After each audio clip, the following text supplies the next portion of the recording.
I ended up just getting some sweet, thick Italian sausage. I'm gonna cut them in about 2-inch. Keep the onions and the peppers about the same size. All right, so I just added the olive oil and the kosher salt, and I'm going to add that in to the grill pan and get it on the grill. So I'm gonna get started on the barbecue sauce. Ketchup, brown sugar, Worcestershire sauce, some water. Sometimes I use apple cider vinegar. Today I'm using white vinegar. We're doing some black pepper, paprika, a chili pepper blend, a chili powder blend, and dry mustard. And I'm gonna mix that. Let's try it. It's good.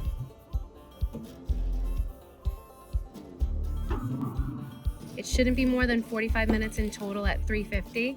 I love how these little nugget bites of sausage got all caramelized. Let's take a bite. Barbecue sauce and sausage is a thing and should only be done